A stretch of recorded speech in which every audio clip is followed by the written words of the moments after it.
Have you ever had a moment when everything you worked for suddenly slipped through your fingers? When the people who once promised to stay, disappeared. When every prayer you whispered felt like it bounced off the walls and came back unanswered. That's where Daniel's story begins, in the middle of silence, in the middle of pain, when life made no sense at all. Daniel was the kind of man everyone thought had it all figured out. Smart, hardworking, honest, he had built his career step by step. For years, he woke up early, stayed late, and believed that hard work would never fail him. He wasn't rich, but he was proud that he earned everything with his own hands. But one morning, his boss called him into the office with a look Daniel would never forget. "Daniel, I'm sorry, the company's shutting down. We can't keep anyone on the team." Just like that, years of effort vanished in a few words.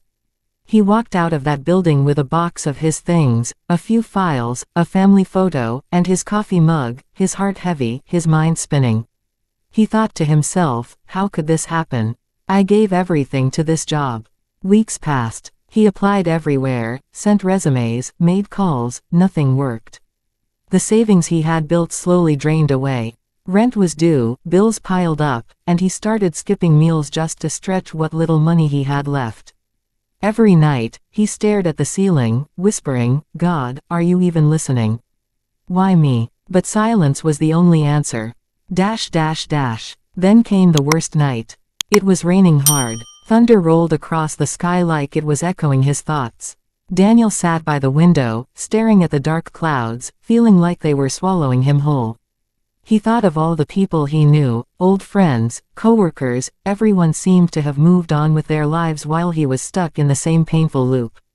He felt small, forgotten, and angry.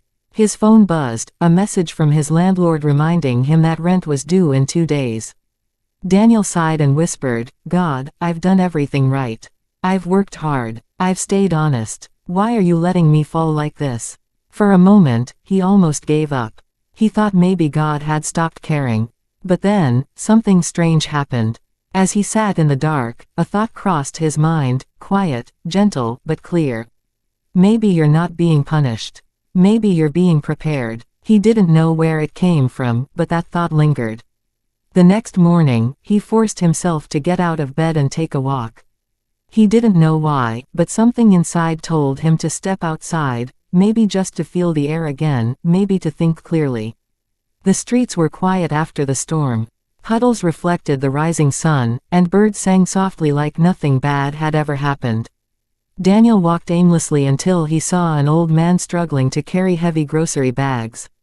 Without thinking, Daniel ran over and said, "Let me help you with that, sir." The old man looked up, surprised, and smiled. "Thank you, son. I didn't expect anyone to stop today."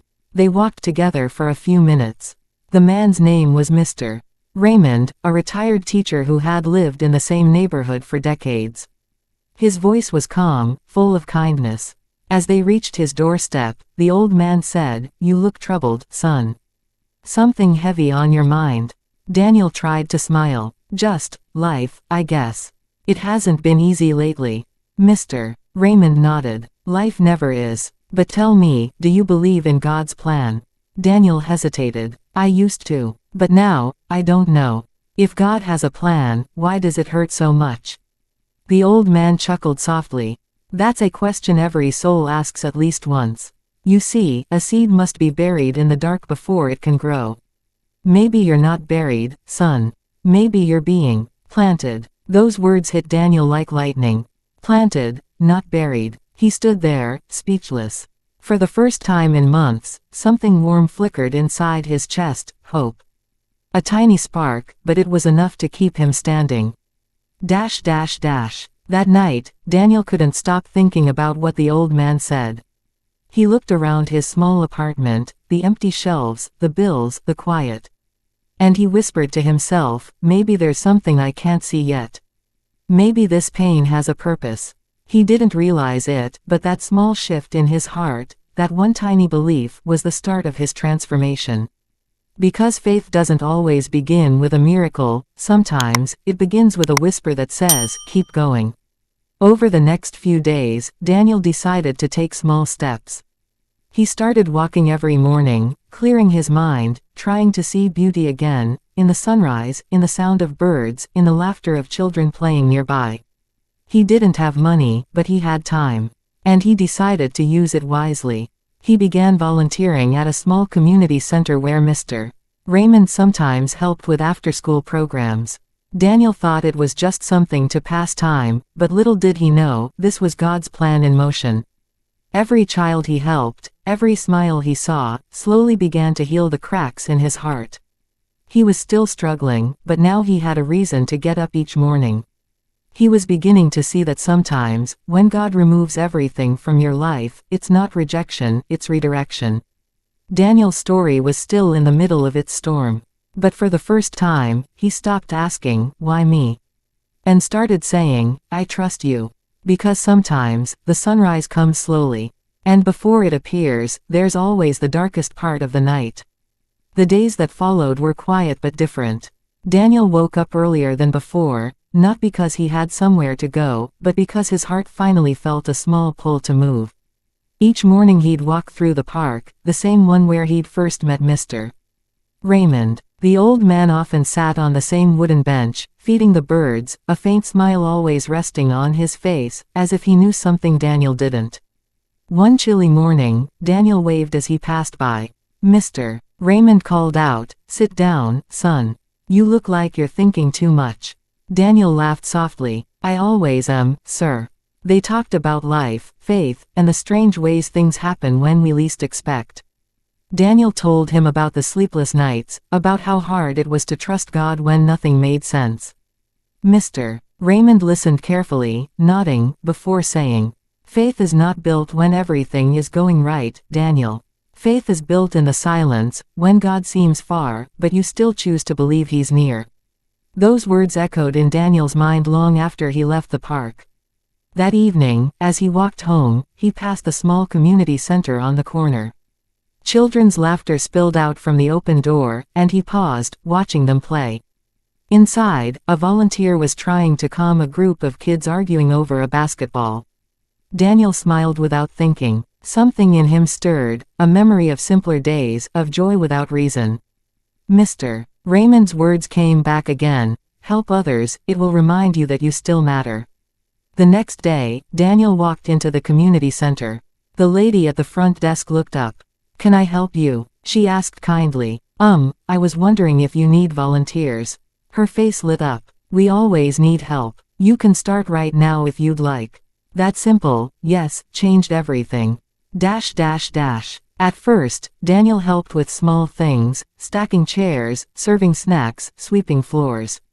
He didn't think it mattered, but every little task made him feel useful again. One afternoon, a young boy named Leo asked him, "Mister, can you help me with my homework? I don't understand this math stuff." Daniel smiled. "Sure thing, buddy." He sat with Leo, explaining patiently, turning numbers into stories, frustration into laughter. Soon, other kids joined in, and before long, Daniel was surrounded by a circle of children eager to learn. The room that once felt ordinary now felt alive, with energy, laughter, and hope. Day after day, Daniel returned. What began as a distraction became his lifeline. The children looked forward to seeing him. The volunteers started calling him Teacher Dan. For the first time in months, he felt purpose breathing inside him again. Weeks turned into months. One evening, the center's director approached him. "Daniel, the kids really love you. We're organizing a weekend program to help more children, and we could use someone like you to lead it." Daniel hesitated. "Lead it? I'm not sure I'm qualified. I don't even have a job." The director smiled. "Sometimes the best leaders are the ones who've been broken. You understand struggle. You can help these kids believe that life can get better." Her words warmed his heart. Maybe, just maybe, God was doing something behind the scenes.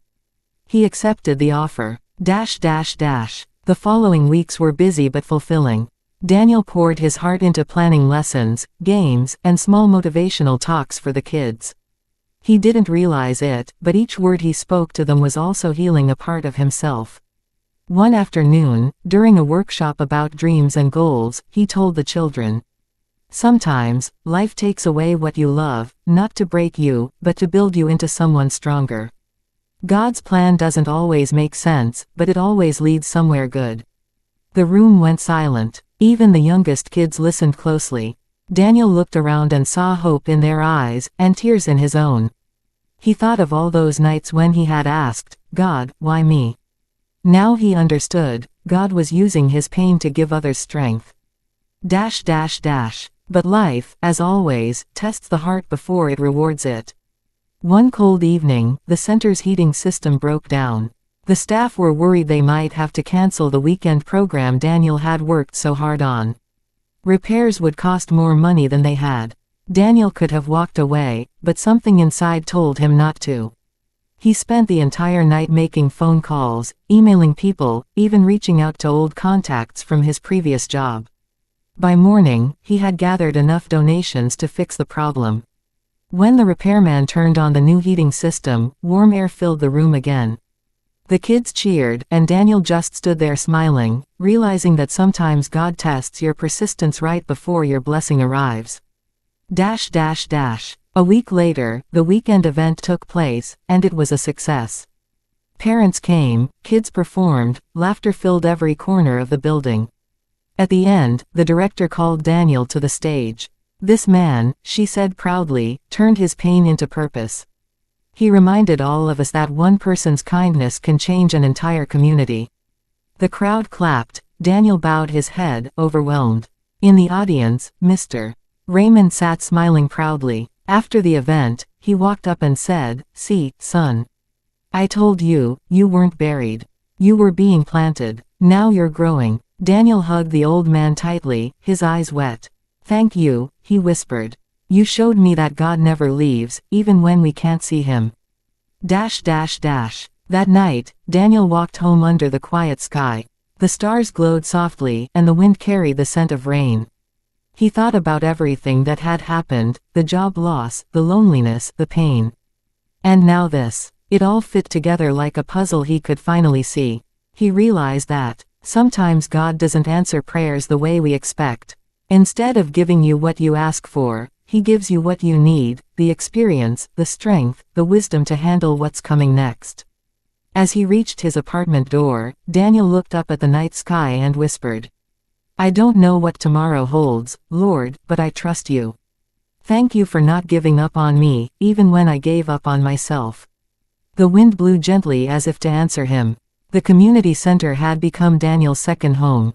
Every wall, every child's laughter, every quiet afternoon lesson carried pieces of his new life, a life built not on money or status, but on meaning. He still didn't have everything figured out, but that didn't matter anymore. Each morning, when he walked through those doors, the weight of the past felt lighter. There was joy again, and peace, the kind that can't be bought, only given by God. One Friday evening, as the sun dipped behind the rooftops, Daniel was sitting with a few of the older kids helping them write essays about their dreams. "Tell me what you want to be," he said with a smile. A girl named Maya raised her hand shyly. "I want to be a teacher, like you." Daniel blinked. "Like me?" She nodded. "You make everyone believe they can do anything. I want to make people feel like that too." Those words struck something deep in him. He never thought of himself as a teacher, just a man trying to survive. But in that moment, he realized that sometimes God doesn't use perfect people, he uses the broken ones to teach others how to heal. A few weeks later, something unexpected happened. A local newspaper had been writing an article about community programs that were changing lives in the city. The reporter visited the center one afternoon and interviewed the staff. Daniel didn't think much of it until, a week later, his phone started buzzing nonstop. Friends he hadn't heard from in months were sending messages. "Hey Daniel, saw you in the paper. That's amazing." He rushed to the corner shop, bought a copy, and there it was, his photo, smiling beside the kids, under the headline, "Local volunteer inspires hope through education." His name was printed below the story, along with a small paragraph about how he had turned personal loss into community service. Daniel stared at the article for a long time. He remembered those nights when he sat in the dark, begging God for a sign. And now, here it was. A small light, but bright enough to remind him that faith never fails, it just takes time. A few days later, the center received a call from a large educational organization. They wanted to meet the man from the article, the one who had inspired the community with his story. Daniel was nervous but accepted the meeting. He walked into their office, a tall building with polished floors and people in suits.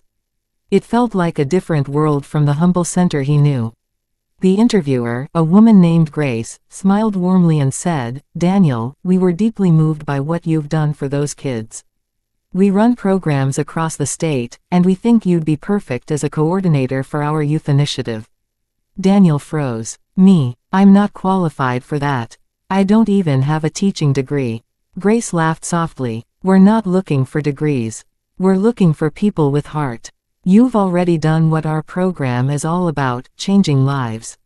He couldn't believe it. All the months of struggle, all the nights of prayer, and now God was opening a door he didn't even know existed. When he walked out of that office, the sun was shining brighter than he'd seen in a long time. For once, he didn't feel lost. He felt chosen. The new job gave him more than a paycheck, it gave him purpose. He traveled to different schools and community centers, sharing his story and helping others build programs for children in need. Everywhere he went, he saw pieces of his past reflected in the faces of those who were struggling. One day, during a youth workshop, a boy asked him, "Sir, how did you stay strong when everything was falling apart?" Daniel smiled, thinking for a moment. "I didn't stay strong," he said softly. "I broke. But God picked up every piece and built something stronger than before. You just have to let Him." The room went silent. Every eye was fixed on him. He realized that his words weren't his anymore, they were God's message, flowing through him. Months passed, and Daniel's story began spreading. Invitations poured in, from schools, churches, and youth groups. He wasn't just a volunteer anymore, he had become a messenger of hope. One evening, after speaking at an event, a man approached him.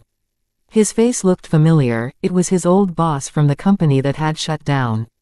"Daniel," the man said, extending his hand. "I can't believe this. I read about what you've done. You've changed lives. I'm proud of you." Daniel shook his hand with a gentle smile. "Thank you. Losing that job felt like the end back then. But now I see, it was the beginning." His old boss nodded slowly. "God really does work in mysterious ways, doesn't he?" Daniel smiled. "Yes, he does. Every closed door is just his way of guiding you to the right one."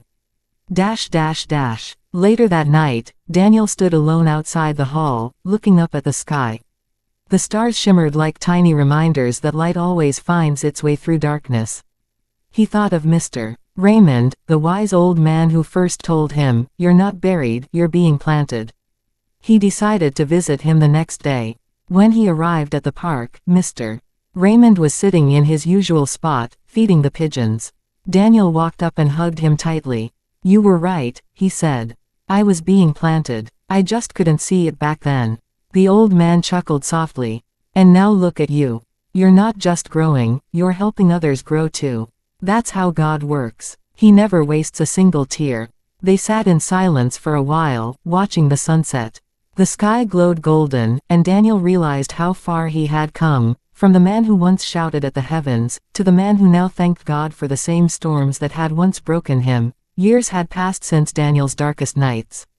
The man who once sat alone in his apartment, questioning everything, now stood on stages across the country, sharing his story with thousands. But even with all the lights, the applause, and the recognition, he never forgot where it began, that lonely night when he looked up and whispered, "Why me, God?" Today, he smiled when he remembered it, not because the pain was gone, but because he finally understood what it meant. God had never abandoned him. He had been guiding him all along, through every heartbreak, every closed door, and every unanswered prayer. One chilly morning, Daniel was invited to speak at a large youth conference. The hall was packed, hundreds of students, parents, and teachers waiting to hear him. As he stepped up to the podium, his hands trembled slightly. Not from fear, but from gratitude. He took a deep breath and began. I used to think faith meant believing when everything made sense. But now I know, true faith is believing especially when it doesn't. The crowd fell silent. You could hear a pin drop. He told them about his job loss, the nights of hunger, the loneliness, and how he met an old man who changed his life with one simple truth. You're not buried, you're being planted. He paused, his eyes soft but steady. At that time, I thought my life was over. I thought God had forgotten me. But looking back now, I realize. Those painful moments were the roots of everything I've become today. As he spoke, people nodded, tears glistening in their eyes. He continued, I want you to remember this, faith is not a straight road. It's full of turns, bumps, and moments where you feel lost. But every single step has purpose. Every delay, every disappointment, it's not rejection, it's redirection. He shared stories from his time at the community center, about children who grew confident because someone believed in them. He told them how God used his pain to help heal others. And in that moment, Daniel realized something powerful. Faith isn't about the size of your belief. It's about the direction of your heart. When you choose to trust, even when you can't see, you're already walking in faith.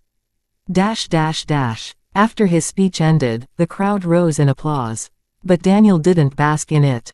Instead, he looked up at the ceiling, whispering silently, all glory to you, God.